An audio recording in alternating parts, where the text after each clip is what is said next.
Hey everyone, and welcome back to your daily digest of the top stories from Hacker News. I'm your host, and today we're diving into yesterday's most heated discussions from the front page. Out of 30 stories that made waves in the community, we've pulled the 5 that really got people talking. And let me tell you, yesterday was all about trust, or rather the erosion of it. We're seeing a pattern emerge across big tech that's got the community fired up, from AI companies changing their privacy policies, to automakers allegedly hiding crash data, to social media platforms wanting to rifle through your camera roll. It's like the tech industry collectively decided that user trust is optional. But we'll also touch on some lighter fare. Apple's awkward attempt to catch up with AI coding tools, and a philosophical debate about simplicity in software that's got developers questioning everything they thought they knew. So buckle up, we've got nearly 1,700 comments across these 5 stories to unpack, and the community sentiment ranges from disappointed to downright furious. Let's dive in. What's really fascinating is how Anthropic's trying to thread this needle between different user types. These changes only apply to the consumer plans, so if you're on Claude Free, Pro, or Max, you're affected. But if you're using Claude for Work, Claude Gov, the education version, or accessing it through APIs like Amazon Bedrock or Google Cloud Vertex, you're completely exempt. It's like they're creating this 2-tier system where enterprise customers get the privacy protection by default, but regular consumers have to fight for it. The discussion thread is brutal, honestly. People are calling this a betrayal, especially from a company that positioned itself as the more ethical, privacy-conscious alternative to OpenAI. One user pointed out what they're calling a dark pattern in the UI. Apparently, the opt-out checkbox is buried in a modal that makes it look like just another boring terms update. You know how we all just click through those things. Yeah, that's what they're counting on. But here's where it gets even more concerning. Even if you do opt out, Anthropic's keeping your data for 5 years. 5 years. Think about all the conversations you might have with an AI assistant over that time. Personal projects, creative ideas, maybe some half-baked business concepts you're exploring. All of that sits in their servers, and who knows what might happen to their policies in those 5 years, right? The intellectual property angle is what's really getting people worked up. Imagine you're a researcher bouncing ideas off Claude about your unpublished paper, or a developer testing proprietary code. There's this legitimate fear that your innovations could end up training the model and then essentially becoming available to everyone else using Claude. One commenter described it as intellectual property theft with extra steps, which, ouch. Now, there were a few contrarian voices in the discussion worth mentioning. One user, Losifov, made an interesting point. They actually want their data used for training. They're arguing that this knee-jerk reaction against any data sharing is preventing AI from getting better, and that some users should have the option to contribute more actively if they want to. It's a fair point, even if it's swimming against the tide of opinion here. Another user suggested that maybe this is just the reality we need to accept, that for these AI systems to improve, they need real-world conversation data. But even they acknowledge the risk of concentrating all this knowledge in just a few big tech companies. What strikes me most about this whole situation is the timing and the optics. Anthropic has been riding this wave of being the good guys in the AI space, the company that takes safety seriously, that respects users, and then they pull something that feels straight out of the Facebook playbook circa 2010. The community reaction shows just how much trust they're burning through here. And you know what's really telling? Multiple people in the thread are saying they're canceling their subscriptions immediately. These aren't just random complainers. These are paying customers who specifically chose Claude because they thought it was different. One person mentioned they'd rather go back to using local models that might be less capable, but at least keep their data private. The whole thing raises this bigger question about the AI industry. Are we heading toward a future where you have to choose between capability and privacy, where the best AI assistants are only available if you're willing to let them learn from everything you tell them? It's starting to feel like we're recreating all the worst patterns from social media and search engines, just with a conversational interface slapped on top. And speaking of companies playing fast and loose with data that could be crucial for understanding safety issues, our next story takes this theme to a whole different level, one where lives are literally at stake. All right, switching gears here to something that's got the Hacker News community absolutely fired up. Tesla said it didn't have key data in a fatal crash. Then a hacker found it. This story has nearly 600 points and almost 350 comments, and once you hear what's going on, you'll understand why people are so upset. So here's what happened, and I wish I could give you more details from the original Washington Post article, but the gist from the discussion is pretty damning. Tesla apparently told investigators they didn't have crucial data from a fatal crash involving their autopilot system. But then, a hacker managed to recover that data. And what they found is honestly pretty shocking. The community discussion reveals something that feels almost designed to obstruct justice. Get this. Tesla's vehicles automatically delete local crash data after it's been transmitted to Tesla's servers. Think about that for a second. The car collects critical safety data during an incident, sends it to Tesla, and then wipes it locally. So Tesla becomes the sole gatekeeper of evidence that could be crucial in understanding what went wrong in a fatal crash. And here's where it gets worse. According to the discussion, the recovered data showed that Tesla's autopilot actually detected obstacles, but then planned a path through them anyway. I mean, that's not a sensor failure or a perception problem. That's the software literally deciding to drive through detected obstacles. That's a fundamental safety issue with the decision-making algorithms. The Hacker News crowd is drawing comparisons to other corporate scandals, and honestly, they have a point. Remember Volkswagen's emissions scandal? They got absolutely hammered for that. Cruise, GM's autonomous vehicle subsidiary, got shut down after their incidents. But Tesla? The commenters are pointing out what they see as a massive double standard in how regulators are handling this. Now, there's an interesting wrinkle in the discussion. Some folks are saying, look, maybe we shouldn't just be angry at Tesla. Maybe we should be asking why our laws even allow this kind of data handling in the first place. It's a fair point. If companies can legally design their systems to maintain exclusive control over crash data, maybe that's the real problem we need to address. But most of the community isn't buying that argument. They're seeing this as deliberate obstruction. One commenter put it pretty bluntly.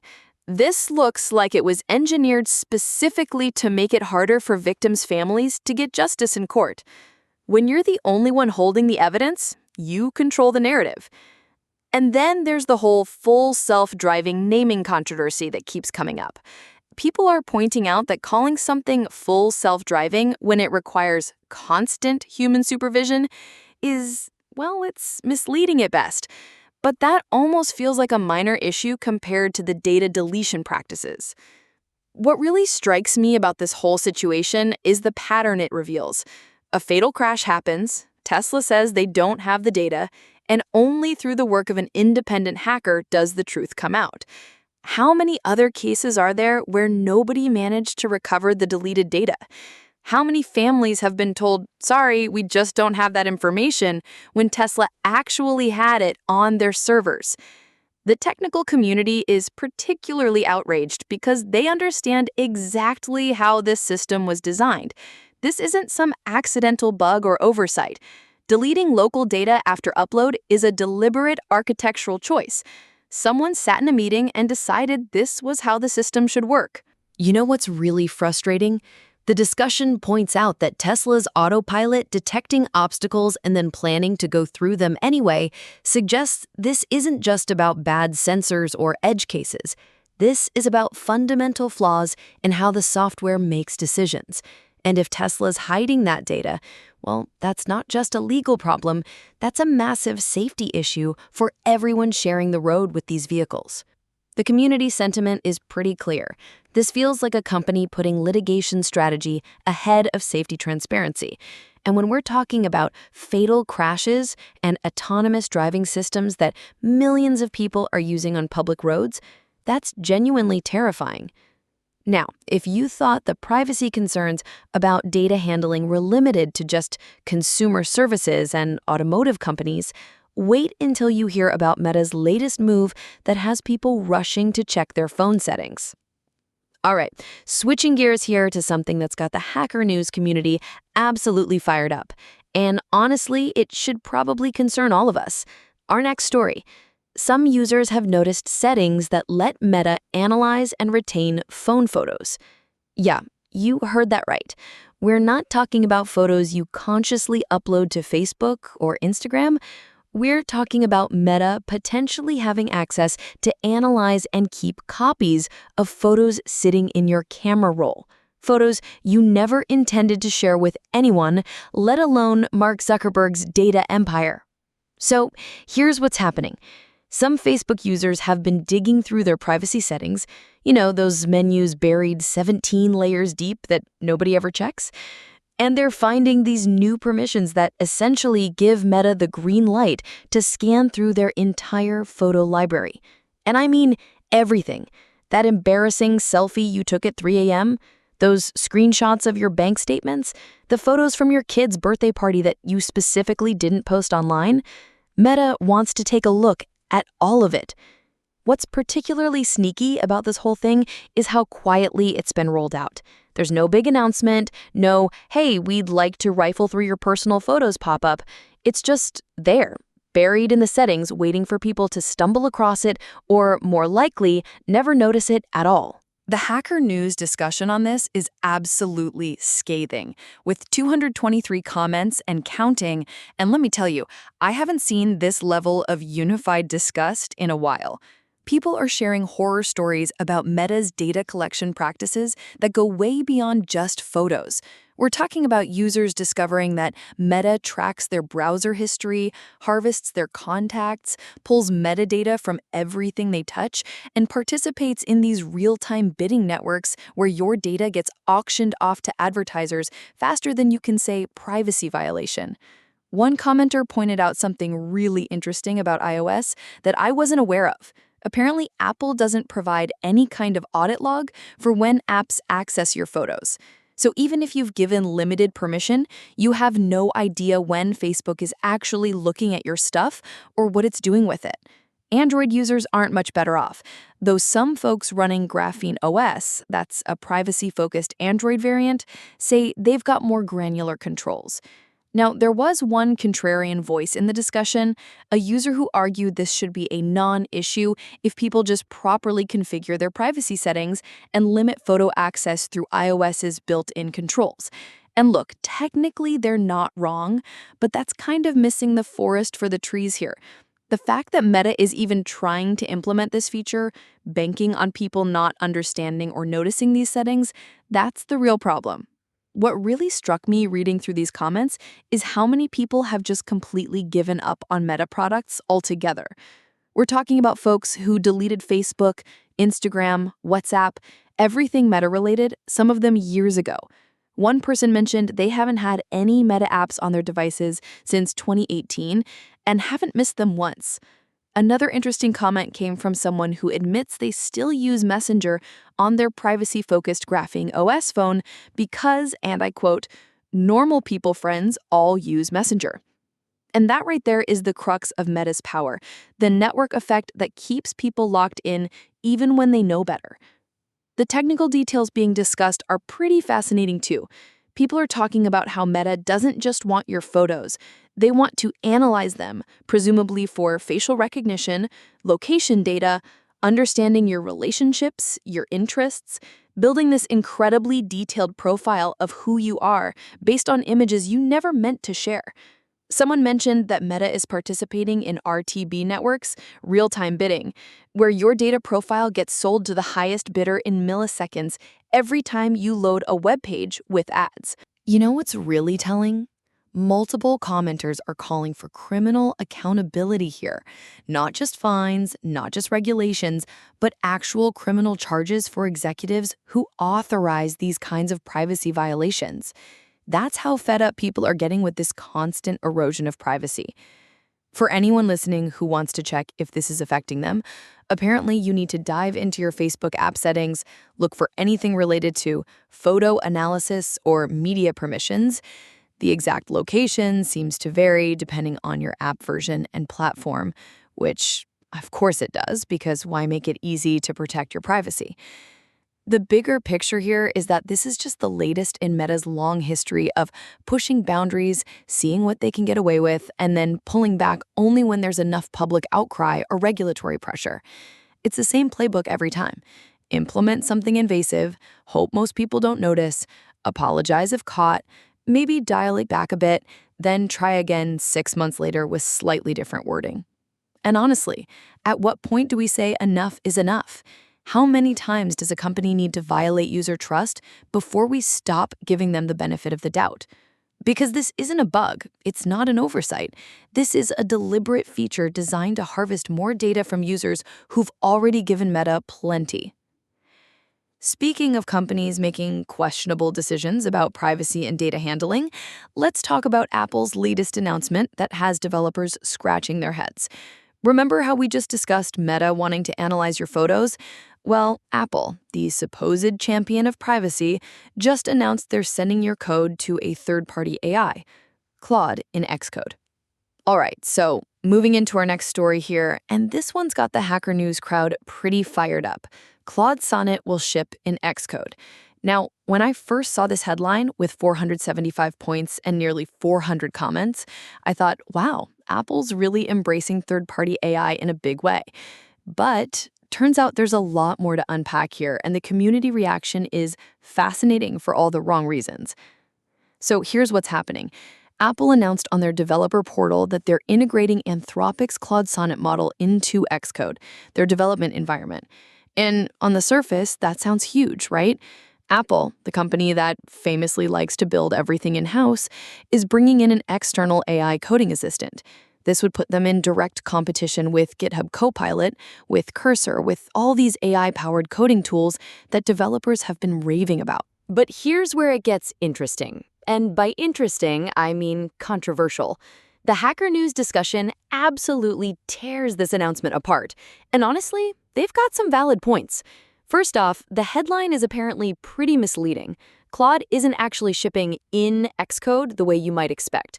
It's not built into the IDE. Instead, you need to have your own Claude account, pay for your own API access, and then Xcode will basically just pipe your code to Anthropic servers. And that brings us to the elephant in the room: privacy. Oh boy, the privacy concerns here. Apple has spent years, decades even, building this reputation as the privacy-first tech company. What happens on your iPhone stays on your iPhone. Remember that? And now they're announcing a feature that sends your code, potentially proprietary code, company secrets, whatever you're working on, straight to a third-party AI provider's servers. One commenter pointed out something that really caught my attention. Anthropic just updated their terms of service recently, and there's been concern about how they handle user data for training purposes. Now, they say they don't train on API data, but the whole situation has people on edge. Another person mentioned they literally can't use this feature because their company policy explicitly forbids sending code to external AI services. And you know what? That's probably a pretty common policy these days. The implementation details are also getting roasted. Apparently, this isn't the seamless native integration you might hope for. Multiple commenters are saying it feels half-baked, like Apple's just checking a box to say, hey, we have AI coding assistants too, without really committing to it. Someone compared it to Microsoft's pattern with AI. They were first to market with GitHub Copilot, had this huge head start, and then watched as competitors came in with better, more integrated solutions. The comment suggested Apple might actually build something better natively down the line, which, knowing Apple, isn't impossible. But you know what really gets me? There's this one comment from a user named Arconical who's genuinely excited about this. They're like, finally, I've been using Claude in a separate terminal, and having it integrated into Xcode is going to make my workflow so much better. And honestly, good for them. In a sea of negativity, here's someone who sees actual value in this feature. The technical implementation sounds, well, it's interesting. From what people are piecing together, it seems like Xcode will basically act as a fancy API client for Claude. You're not getting any special on-device processing, no custom model trained on Swift or Objective-C specifically. It's just Claude, but accessible from within Xcode. Some developers are saying they could probably build this integration themselves in an afternoon with an extension. And then there's the competitive angle here. Why Claude? Why not GPT-4? Why not Gemini?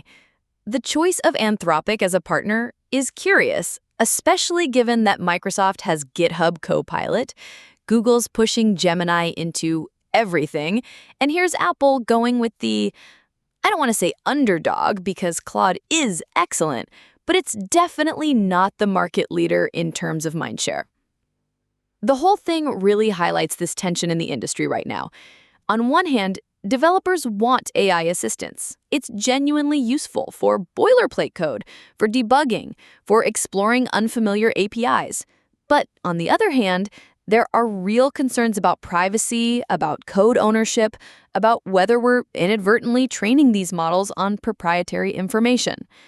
And Apple, of all companies, walking into this minefield with what appears to be a pretty basic implementation, it's not a great look. You know what this reminds me of?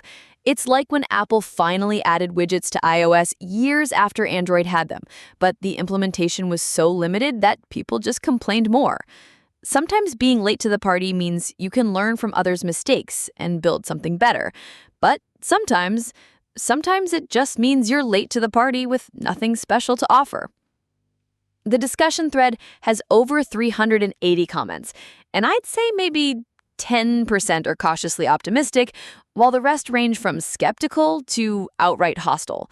That's not the reception you want for a major feature announcement. But hey, maybe Apple will iterate on this. Maybe they'll address the privacy concerns. Maybe they'll make it actually feel native and powerful. Or maybe this is just step one in a longer journey towards something more substantial. Time will tell, but right now, the developer community seems pretty underwhelmed.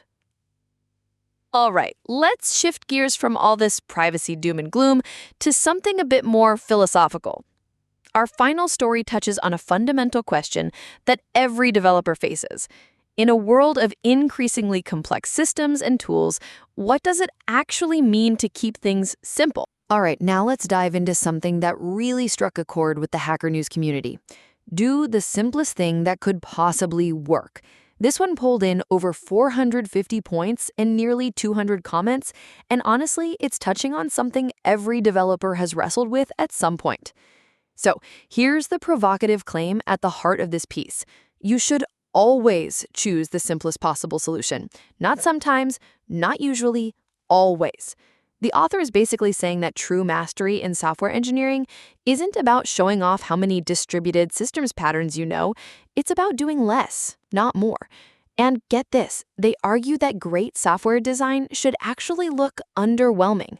Yeah, underwhelming. Like, when you see truly excellent code, your reaction should be, oh, that's it?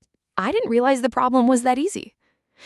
Now, this really goes against how a lot of us learn to think about software, right?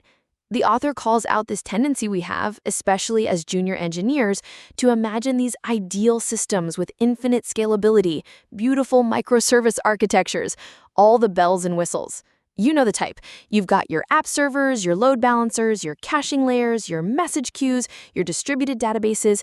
It's like we're kids with a massive Lego set, and we want to use every single piece.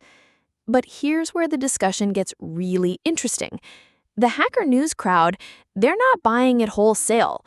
One commenter, Codingwagey, makes this killer point about scale. They're saying, look, at a big tech company, even implementing something dead simple like a business rule can take a year. Why? Because at that scale, you're dealing with edge cases you never imagined, regulatory requirements across different countries, legacy systems that'll break if you breathe on them wrong. And then there's this fascinating debate about what simple even means anymore. This user spectral drift drops this truth bomb. In the cloud era, the definition of simple has completely flipped. They're arguing that spinning up a managed DynamoDB instance is actually simpler than keeping state in memory, even though it seems more complex on the surface. Why? Because DynamoDB handles all the distributed state problems correctly from day one. Your simple, in-memory solution, that's going to bite you the moment you need to scale horizontally. The experience paradox here is just chef's kiss. G. Morami Sato and others point out that knowing what's truly simple requires years of battle scars. It's like the people who most need this advice are the ones least equipped to follow it. You need to have built the overcomplicated system, watched it fail at 3 a.m., and then rebuilt it simply to really understand what simple means. And then we've got SF Potter coming in hot with the contrarian take, basically saying any broad proclamation about software development is a red flag. Their point? Software is too diverse, too contextual. What works for a startup's MVP is going to be completely different from what works for a banking system handling millions of transactions. You know what I think is really happening here? This isn't actually about simplicity versus complexity. It's about judgment. It's about having enough experience to know when that simple solution is going to turn into a nightmare 6 months down the road, and when that over-engineered solution is actually the simple one given your constraints. The truth is, do the simplest thing that could possibly work is fantastic advice if you actually know what could possibly work means in your context. And that's where the real skill comes in. It's not about following rules, it's about developing the taste and judgment to know when to break them. Outro. And that wraps up our deep dive into yesterday's top stories from Hacker News. What a day, right? We started with Anthropic's privacy policy changes that have users fleeing, moved through Tesla's alleged data obstruction in fatal crashes, discovered Meta wants to analyze every photo on your phone, watched Apple stumble into the AI coding assistant race, and ended with developers questioning what simple even means anymore. The thread connecting all these stories, except maybe that last philosophical one, is trust. Or more specifically, how tech companies seem to be systematically eroding it, whether it's AI companies changing the rules after we've already shared our ideas with them, car manufacturers potentially hiding crash data, or social media giants trying to vacuum up every bit of personal information they can get their hands on. The pattern is clear and concerning. Out of 30 stories that hit the front page yesterday, these 5 generated the most passionate discussions, nearly 1,700 comments combined, from people who are increasingly fed up with the status quo. The sentiment is shifting from disappointment to anger, from giving companies the benefit of the doubt to calling for criminal accountability. Tomorrow, we'll be back with another roundup of the stories that matter most to the tech community. Until then, maybe take a minute to check those privacy settings, review what data you're sharing, and ask yourself, is convenience really worth the trade-offs we're being asked to make? Thanks for listening, and we'll catch you tomorrow with the next batch of stories from the front page of the internet. Stay curious, stay critical, and most importantly, stay informed.